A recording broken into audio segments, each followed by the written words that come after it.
ഏകദേശം 4 ദിവസമായിട്ട് രേണുസുതി തൻ്റെ സോഷ്യൽ മീഡിയയിൽ ഒരു പോസ്റ്റോ വീഡിയോസോ കാര്യങ്ങളോ ഒന്നും ചെയ്യുന്നില്ലായിരുന്നു. ഇതുകൊണ്ട് തന്നെ കുറേയധികം പേർക്ക് എന്താണ് രേണുവിൻ്റെ അസുഖം കൂടിയോ എന്നുള്ളൊരു കാര്യത്തിൽ ഡൗട്ടൊക്കെ ഉണ്ട്. മെയിനായിട്ട് ഇപ്പം അതിന് മുമ്പ് വരെ രേണു പോസ്റ്റൊക്കെ ഇടുമായിരുന്നു, വീഡിയോസൊക്കെ ചെയ്തിട്ടുണ്ടായിരുന്നു. ആ ഒരു സമയത്ത് കുറേയധികം പേരും രേണുവിനെ നെഗറ്റീവായിട്ട് ഇങ്ങനെ വെയ്യാതിരിക്കുന്ന സമയത്ത് പോലും നെഗറ്റീവായിട്ടൊക്കെ കമൻസും കാര്യങ്ങളും ഇടുന്നുണ്ടായിരുന്നു. അതിലൊരു വീഡിയോയുടെ താഴെ വന്ന കമൻ്റായിരുന്നു ഇത് കണക്ക് ഇപ്പോൾ ഇത്രയൊക്കെ കീമോയും കാര്യങ്ങളൊക്കെ ചെയ്യുന്നെന്ന് പറഞ്ഞിട്ട് ഇപ്പോഴും വീഡിയോ ഇടാനൊക്കെ ഉള്ളൊരു ശേഷി ഉണ്ടോ എന്നൊക്കെ ചോദിച്ചിട്ട് കുറേയധികം പേര് കമൻസ് കുറച്ച് ക്രിട്ടിസൈസ് ചെയ്യുന്ന രീതിയിലും കമൻസും കാര്യങ്ങളൊക്കെ ഇട്ടിട്ടുണ്ടായിരുന്നു.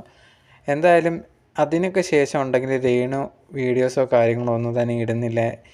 അതുകൊണ്ട് തന്നെ കുറേയധികം പേര് കമൻസിലൊക്കെ വന്ന് ചോദിക്കുന്നുണ്ടായിരുന്നു. അതും രേണുവിന് ഇഷ്ടപ്പെടുന്നവർ ചോദിക്കുന്നുണ്ടായിരുന്നു, രേണുവിന് എന്തെങ്കിലും അസുഖങ്ങളോ എല്ലാം സീരിയസ് ആണോ, എന്ത് പറ്റി, ഇപ്പം കുറച്ച് ദിവസമായിട്ട് വീഡിയോസോ അല്ലെങ്കിൽ ഇൻസ്റ്റാഗ്രാമിൽ സ്റ്റോറിയോ ഒന്നും ഇടുന്നില്ലല്ലോ എന്നുള്ള രീതിയിൽ.